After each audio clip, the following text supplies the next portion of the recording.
네, 우리 수요 저녁 예배는 야고보서를 통해서 우리가 야고보의 경건을 나누며 기도하는 귀한 시간이 이어지고 있습니다. 시간이 금방 지나가죠. 벌써 10번째 이제 시간입니다. 야고보서는 우리가 추구해야 될 경건을 말씀해 주고 있어요. 경건은 하나님 앞에 무릎 꿇고 사는 것. 시작. 경건은 하나님 앞에 무릎 꿇고 사는 것입니다. 경건에는 두 가지 의미가 포함되어야 한다는 것이죠. 하나는 하나님 앞에 무릎 꿇는 것이죠. 하나님과 관계, 좋은 관계를 맺는 것 아니겠습니까? 어떻게 좋은 관계를 맺어요? 먼저 말씀과 기도로 주님과 충분한 교제를 가져야 되는 거죠. 겸손하게 무릎 꿇고 기도하는 것입니다. 하나님을 경외하는 제 삶의 출발이 아니겠습니까? 또 하나는 하나님 앞에서 우리가 행하며 사는 것, 바로 순종이에요. 순종. 하나님의 말씀을 쫓아서 순종하지 않는 자는 경건하다 할 수가 없게 되는 거죠. 그래서 앞에 것을 충족하고도 만약에 순종하지 않는다면 그 사람은 경건의 모양은 있으나 능력이 없는 자라 부르게 되는. 실제 하나님은 그런 사람 쓰시지 않아요. 절반의 경건을 가지고서는 우리가 아무것도 할 수 없다고 하는 거죠. 자, 이런 면에서 야고보서는 경건이 무엇인지, 영성이 무엇인지 가르쳐주는 정말 귀한 책 가운데 하나입니다. 경건이라고 하는 것은 하루아침에 결코 이루어질 수 없습니다. 야고보의 경건의 결정체는 그의 목회 30년 동안 이루어진 것이라 할 수가 있습니다. 부활하신 주님이 사도 바울과 더불어서 예수님 밑동생 바로 야고보를 부르시게 되는데, 그가 주님께 부름받은 후 30년 동안에 걸쳐서 이 귀한 경건을 우리에게 전해주게 되는 것이죠. 자, 첫 번째 경건은 시험을 당할 때 기도하는 것입니다. 시험을 당하여 기도하면 하나님께서 그 시험을 유혹이죠. 피할 수 있는 지혜를 주십니다. 어떻게 하나님 이 시험을, 유혹을 이길 수 있을까요? 우리가 하나님께 지혜를 구하면 하나님은 후회 주시고 꾸짖지 않으십니다. 참 표현이 참 좋아요. 이 뭐냐면 우리 주님이 바로 인격적인 분이십니다. 시작. 후회 주시고 꾸짖지 아니했습니다.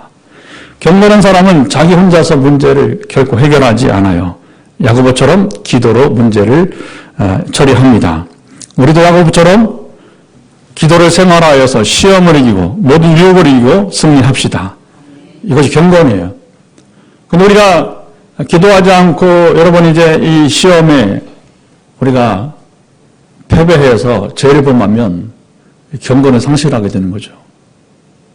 자, 두 번째 경건부터 다섯 번째 경건까지는 우리 삶 가운데 일어나는 일들입니다. 경건한 자는 자기를 자랑하지 않아요. 형제를 자기와 동등한 존재로 대할 줄 압니다. 자, 보시죠. 경건은 우리 생활에서 멀리 떨어지는 이야기가 아니라 우리 삶의 이야기라고 하는 거예요. 은혜와 은사를 하나님께 주실 때 경건한 자는 이기적으로 자기만 누리지 않고 교회와 이웃과 더불어 나눌 줄 압니다. 근데 우리 사회에 보게 되면 은혜와 은사가 조금 있다 하면 얼마나 경건한지 몰라요. 마치 자기가 주는 것처럼, 자기가 고치는 것처럼 좀 조심해야 할 것이죠. 결코 하나님께서 주신 것은, 선물을 준 것은 선물을, 은혜나 은사가 선물이 아니에요. 그렇죠? 그러니까 은혜나 은사 선물이니까 그 은혜와 은사를 우리는 거저 받으니까 거저 주는 것입니다. 최근 우리 교회가 그렇게 살고 있잖아요. 한 사람, 한 영혼, 한 가정을 우리에게 맡기시면 정말 온 힘을 다합니다. 그 사람 변할 때까지, 고침 받을 때까지, 세상 될 때까지 우리가 힘써 경주합니다. 경건한 사람은 하나님 말씀을 듣기만 하지 않고 행하는 사람이에요. 경건한 사람은 사람을 애무로 취하지 않아요. 경건한 사람은 최고의 법, 로열로죠. 왕의 법을 지켜 이웃을 사랑합니다.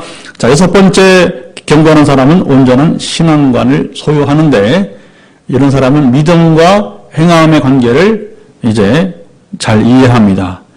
믿음과 행함은 결코 분리될 수 있는 것이 아니에요.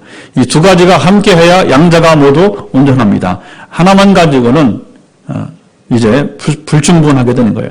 그래서 22절에 앞에서 우리 봤죠. 믿음이 그의 행함과 함께 일하고 행함으로 믿음이 온전케 되었느니라. 자, 7번째와 8번째 경고는 그리스도인의 언어 생활에 대해서 말씀했습니다. 자, 언어 생활에 대해서는 1장과 3장 그리고 4장에서 또 말씀합니다. 자, 언어 생활 문제는 야고보서에서 시험, 그러니까 유혹과 더불어서 가장 많이 언급되는 주제가 됩니다. 그만큼 언어 생활이 차지하는 비중이 우리 삶에서 크다고 하는 증거가 되죠. 야고보는 말에 실수가 없으면 온전한 사람이라고 말합니다. 3장 2절. 실제로 그렇고요. 경고를 말하면서 이 말에 실수가 많다는 것은 경고는 우리가 다시 돌이켜봐야 될 것입니다. 경고는 그리스도인들은 성령에 충만하여 말을 잘합니다. 어떤 말을 합니까? 하나님을 찬송하며 주님의 이름을 높이며 형제와 자매를 축복하는 이런 말은 아무리 많이 해도 상관없잖아요. 근데 이제 말이 비껴가는 거예요. 남의 이야기하고 남을 비판하고 하다 보면 이제 실수가 나기 시작하는 것이죠. 자, 9번째 경고란 자는 참 지혜의 소유자입니다. 그래서 지혜와 경고는 아주 밀접한 관계가 있어요. 그래 이런 자들은 지혜를 소유한 자들은 성결하고 화평하고 관용, 양순, 긍휼, 선한 열매, 의의 열매를 맺는다. 우리 지난 시간에 나누게 된 거죠. 경건의 여러분이가 이제 그 영분별은 아주 쉽습니다. 그 사람의 언어를 보면 알 수가 있고 이런 열매가 있는지 그 열매를 보면 우리가 쉽게 그 사람의 경건이 참인지 거짓인지 영성을 말하지만 그 영성이 참인지 거짓인지 우리는 어렵지 않게 분별할 수 있습니다. 자, 이제 오늘 야고보가 전하는 10번째 경고는 자, 오늘 보면 4장 1절 3절이죠. 기도에 대해서 말씀합니다. 자, 앞서서 우리가 이제 언어 생활이나 그 시험 유혹과 더불어서 그리고 이제 오늘 나누는 기도에 대해서도 1장에서 언급하고 있고 지금 4장에서 말씀하고 5장에서는 보다 집중적으로 더 말씀해 주고 있어요. 자, 경건한 사람은 기도하기를 게을리지 않아요. 경건을 잃지 않기 위해서는 우리가 항상 기도하기를 쉬지 않습니다. 자, 사무엘도 구약 시대를 대표하는 기도의 사람이었지 않습니까? 사무엘이 왜 기도를 그렇게 많이 했을까요? 사람은 본대로 배운 대로 사는 거예요. 그렇지. 어머니 한나가 기도의 사람이었어요. 그러니까 사무엘이 보고 자란 건 뭐예요? 기도하는 어머니 모습이었던 것이죠. 지금도요, 한국교회에서 정말 여러분 이제 세습하지 않고 그냥 개척해서 제대로 목회한 걸 보면요. 그때 어머니들이 엄청난 기도의 일꾼들이었어요, 보면. 어느 목사님은 개척을 해서 부산에 수천 명의 목회를 하는데 놀라운 고백을 하더라고요. 어머니 생전과 그리고 어머니 소천하신 이후에 교회 부흥이 달라졌다는 거예요. 그 어머니 한 분의 기도가 수천 명의 교회를 이뤘는데 그런 어머니 사후에 그만큼 큰 능력이 나타나지 않는다. 교회 부흥이 잘 이루어지지 않는다. 우리가 여러분 깊이 들어야 할 말씀이지 믿습니다. 자, 사무엘은 어머니를 닮아서 기도하는 하나님의 사람, 마지막 사사고 그리고 이제 선지자였던 것이죠. 사무엘상 12장 23절 나는 너희를 위하여 기도하기를 쉬는 죄를 여호와 앞에 결단코 범하지 아니하고 선하고 의로운 길을 너에게 가르칠 것인즉.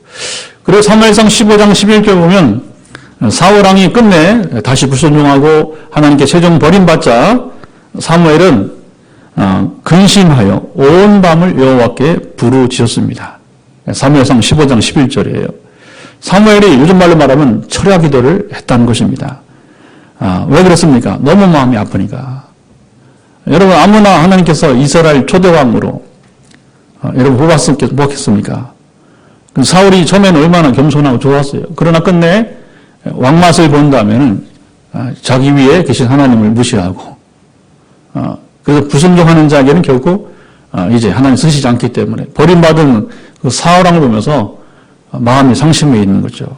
자, 이런 점 보면 사무엘은 사사이기도 했지만 선지자이기도 했지만 그는 참 목자였음을 발견하게 됩니다. 우리 이런 사무엘의 진지한 것을 보면서 도전을 받는 것이죠. 자, 송구영식 예배를 통해서 오늘 우리 각가정의 기도 제목을 받았습니다. 우리 김예찬이가 정신을 차리고 공부하도록 기도 제목을 냈어요. 여러분 변화가 시작될 것입니다. 작년에 네가 네 믿음으로 이 발치료를 어릴 때부터 타고난 발치료를 이제 구하도록 도전을 주었잖아요. 그때도 서일에 특별 새벽에 기도 안 해. 결국은 그 아이가 결국은 스스로 우리 회복캠프 때 2월에 회복캠프 때 발치료를 구했더니 하나님께서 고치셨습니다. 그래서 올해 두 번째 기적을 기대합니다. 그래서 몸으로는 이제 오른쪽 종아리가 왼쪽 종아리와 이제 균형을 이루는 대기적이 나기를 소망합니다. 그리고 이제 아이가 스스로 구했으니까 정신을 차리고 공부하는, 왜 공부해야 되는지 깨닫고 알게 되고, 그리고 스스로 영적 생활을 할 수 있는 출발이 되기를 바라고요. 물론 키도 더 크기를 원하는 기도 제목을 냈습니다. 하여튼 그것까지, 아이가 구한 것까지 다 응답되기를 축복합니다. 자, 우리는 사무엘처럼 교도를 위해 기도하기를 쉬지 않아요. 자, 1절 말씀 같이 한번 읽어보도록 합시다. 오늘 본문 야고보 4장 1절을 같이 선포하겠습니다. 너희 중에 싸움이 어디로, 다툼이 어디로부터 나오나 너희 지체 중에 싸우는 정욕으로부터 나는 것이 아니냐. 자, 사회나 교회나 가정에서 다툼이 있다면 무엇 때문에 싸우겠어요? 야고보가 답을 말씀합니다. 정욕입니다. 각 사람의 욕심 때문이에요. 어떤 것을 빼앗기지 않으려고 그러다 보니까 이 싸움과 다툼이 그냥 계속해서 그치지 않게 되는 것이죠. 저희 가정에 3남매가 성장기대인데요. 제 욕심꾸러기가 막내였습니다. 좀 시끄럽다 싶으면 막내랑 누나들한테 지지 않으려고 하다가 다투는 거예요. 자, 컴퓨터를 가지고 자기가 먼저 30분 했으면 누나들이 이제 하게 해야 되는데 이 아이가 좀 더 하려고 욕심을 이제 냈던 모습이 기억이 납니다. 자, 누나들은 동생에게 자기 몫을 주지 않으려고 하다가 점점 큰 소리가 났어요. 자, 막내가 더 어릴 때에는 누나들이 양보를 잘 해줬는데 청소년기가 되니까 도끼가 불어나와서 지지 않으려고.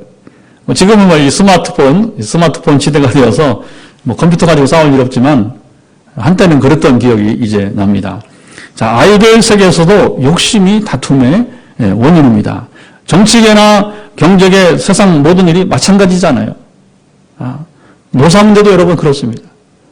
그래서 이제 근로자 측에서 또 사측에서 서로 이게 욕심이 이제 서로 다투게 되는 것이죠. 자, 서로 자기 욕심을 놓치거나 빼앗기지 않으려고 하는 것입니다. 자, 2절도 한번 읽어봅시다. 자, 2절 말씀을 또 함께 선포합시다. 너희는 욕심을 내어도 얻지 못하여 살인하며 시기하여도 능히 취하지 못함으로 다투고 싸우는도다. 너희가 얻지 못하면 구하지 아니하기 때문이요. 자, 야고보는 우리가 욕심을 낸다고 얻을 수 있는 것이 아니라고 말씀합니다. 자, 남을 짓밟고 살인하고 다투어도 그렇게 해도 얻을 수 있는 것이 아니라고 말씀합니다. 자, 우리가 오직 얻을 수 있는 것이 한 가지인데 그것이 뭐라고 말씀합니까? 하나님께 구하는 것, 바로 기도하는 것 뿐이라고 말씀합니다. 그런데 욕심을 내고 남을 짓밟고 살인하고 다투는 자는 기도할 수 없죠. 이 마음으로 여러분 기도가 되겠습니까? 기도한들 하나님이 응답하시겠습니까? 시편 66편 28절 말씀처럼 우리 생각에 죄를 품으면 응답이 되지 않는 거예요. 기도의 동기가 중요한 거 아니겠어요? 하나님이 아신다는 거죠. 하나님 인격이신 것입니다. 기도한다고 되는 게 아니에요. 자, 영적인 하나님의 사람 야고보는 이것을 너무 잘 알았습니다. 사변적인 지식이 아니고 누구한테 배운 게 아니고 야고보 자신이 몸으로 직접 낙타 무릎이 되기까지 시간을 채워서 몸으로 기도하면서 이런 경험하면서 얻은 것이에요. 자, 이런 것들을 피하고 오직 하나님께 기도하라고 권해요. 그러니까 이 야고보의 경고는 정말 중요한 것이 무엇입니까? 그 책으로 논문으로 쓴 것이 아니라 몸으로 체득하는 것을 이제 임상을 한 것이죠. 그래서 그것을 가지고 오직 하나님께 기도하라고 권하고 있어요. 경건한 자는 결코 인위적으로 문제를 해결하라고 하지 않습니다. 사람 찾아다니면서 이러쿵저러쿵 하지도 않다는 것이죠. 욕심을 내거나 다른 사람에게 피해를 주지도 않습니다. 불필요한 다툼을 하지도 않아요. 자, 오직 하나님께 기도하여 하나님께서 역사하셔서 좋은 결실을 주시기를 기다릴 뿐인 것입니다. 자, 우리 인간적으로 몸보림 할 것이 아니라 그 시간에 무릎 꿇고 기도하는 것이 훨씬 빠른 길인 거예요. 성경은 곳곳에서 우리가 하나님께 기도하도록 동기부여를 여러 번 합니다. 가령 마태복음 7장 7절 11절에 구하라 찾으라 두드리라. 시작. 구하라 찾으라 두드리라. 기도하라고 3번이나 강조해서 이제 말씀하십니다.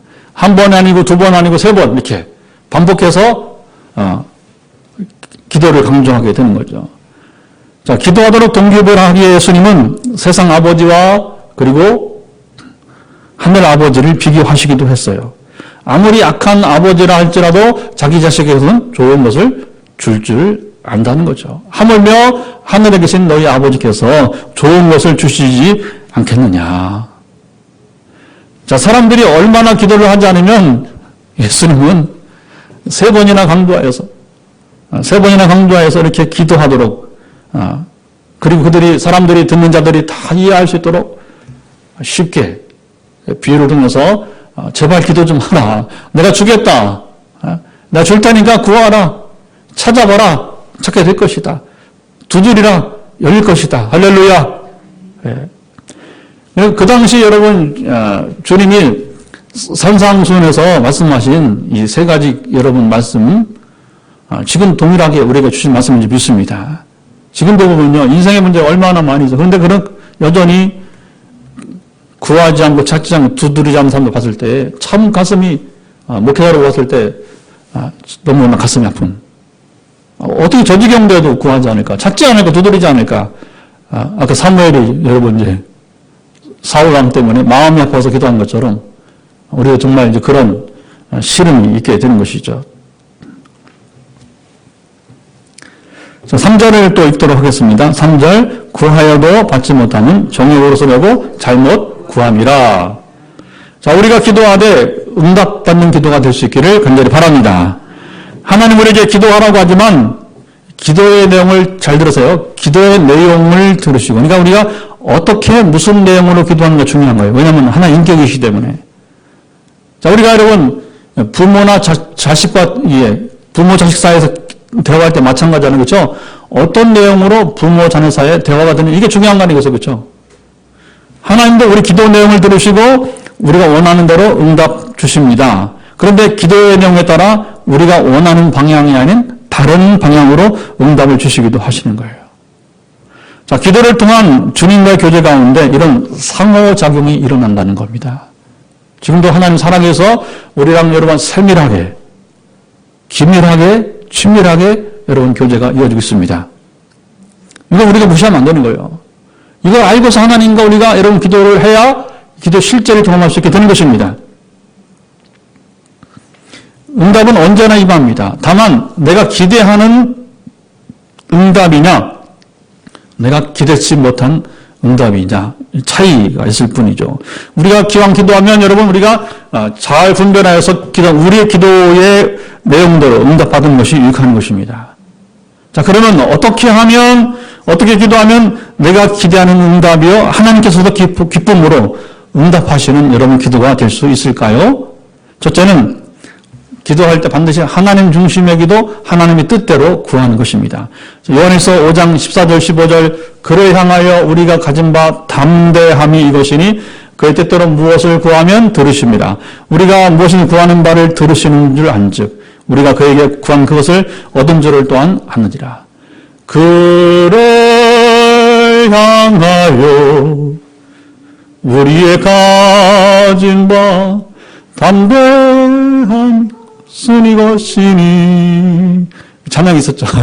깜짝 놀더니 그 전에는 참 좋았던 것 같아요. 성구를 통해서 찬송을 만들고 중요한 것은 뭐냐면 그의 뜻대로 구하면 들으신다는 거예요. 자, 가정이나 직장에서 어떤 사람이 행복하게 살겠습니까? 부모의 마음과 상사의 마음을 잘 아는 사람이에요. 부모의 마음을 알고 거기에 맞게 행동하면 가정이 행복하고 본인도 여러분 행복하겠죠. 상사의 마음을 알고 거기에 맞게 행동하면 직장 생활이 편하고 즐겁습니다. 요즘은 뭐 일부 갑질을 하도 많이 하는 사람도 있어서 문제가 되지만 그런 그 비인기적인 사람이 아니라면 그렇잖아요. 자, 우리가 하나님 관계에서 행복하게 살려면 하나님 마음을 우리가 잘 알아야 합니다. 자, 이렇게 하는 것이 시간과 물질, 우리 삶의 에너지를 낭비하지 않는 비결이에요. 때로 내가 하나님이라면 이런 기도를 응답해 줄까? 자, 보세요. 우리가 하나님이 되어보는 겁니다. 내가 기도하면서 내가 하나님이 되어보는 거예요. 내가 기도를 실컷했어요. 그런데 잠시 멈춰서 내가 하나님으로 가보는 겁니다. 자, 실컷 기도해놓고 내가 하나님이라면 내 기도를 응답하실까? 이건요, 신성모독이 아닙니다. 어쩌면 하나님의 뜻이 무엇인지 어떻게 할 수 있어요? 질문할 때에 여러분이 한번 하나님이 되어보세요. 자, 인격이 있는 우리가 여러분 하나님이 된다고 생각했을 때에 그리고 이런 기도를 내가 응답해 줄까? 역발상이죠.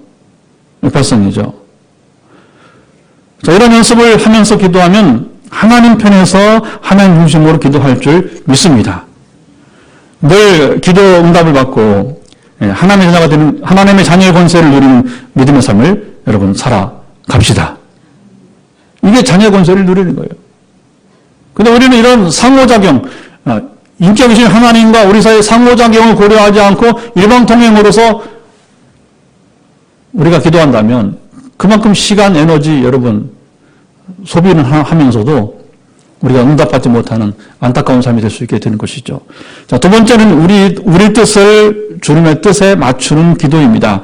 주님의 겟세마네 기도가 모범이죠. 마태복음 26장 39절 너무 잘한 말씀 아니겠습니까? 내 아버지여 만일 할만하시거든 이 잔을 내게서 지나가게 하옵소서. 그러나 나의 원대로 마시옵고 뭐라고요? 아버지의 원대로 하옵소서. 내 마음은 이것을 원하지만 주님의 뜻대로 이제 응답해달라는 기도입니다. 내 마음의 진실을 숨기지 않고 밝히는 기도예요. 우리가 내 마음을 구태여 주님께 숨길 필요는 없습니다. 왜냐하면 숨긴다고 숨겨지나요? 이미 하나님은 다 아시잖아요. 자, 이렇게 나의 마음을 진실하게 말하고 나는 이런데 사실 내 마음은 이런데 하나님 그러나 하나님의 뜻대로 이루어지기를 원합니다. 기도하면 하나님께서도 우리보다 훨씬 더 인격이 뛰어나신 능하신 분이시기 때문에 내게 가장 좋은 것으로 이게 중요합니다. 내게 가장 좋은 것으로 가장 좋은 때에 시작 내게 가장 좋은 것으로 가장 좋은 때에 여러분 응답하실 줄 믿습니다. 김역사님 기대해 보세요. 가장 좋은 때 그걸 이겨야 돼. 그 시간이 필요한 겁니다. 시간이 전에 어느 그 목사님은 그가 이제 그 영적 훈련을 받을 때에 하나님의 음성을 듣고자 5시간씩을 매일 엎드렸다는 거예요. 여러분 이게 시간이 중요합니다. 뭐냐면 그 훈련이에요, 훈련. 우리 운동도 시간을 채워야 되잖아요. 기도 연습하는데 연습은 안 하면서 뭘 여러분 우리가 구한다면 그것도 잘못된 거 아니겠어요, 그렇죠? 근데 이것이 이제 훈련이 되다 보니까 지금은 2시간만 기도해도 하루에 하나님 뜻을 알고 그리고 하나님께서 역사하시는 일들이 많더라. 할렐루야. 그렇잖아요. 우리가 군대도 신병 때 훈련 많이 해야 돼요. 그런데 이제 이게 고참병이 되면 뭐냐면 익숙해지니까 그렇죠? 그리고 많은 시간 걸리지 않고도 쉽게 일하는 거예요. 군대도 그래요. 우리 일상생활이 다 그런 것 같습니다. 자, 세 번째 응답받은 기도 제목을 노트에 기록해 보세요. 뭐 하라고요? 노트에 기록해 보라고 하는 거예요. 기도 노트를 좀 마련하라고 하는 거죠. 자, 고아의 아버지 조지 밀러는 일생 5만 번 이상의 기도 응답을 받은 것으로 유명하지 않습니까? 자, 우리의 평생 응답받은 기도를 정확히 센다면 우리도 그 이상 된다고 나는 생각합니다.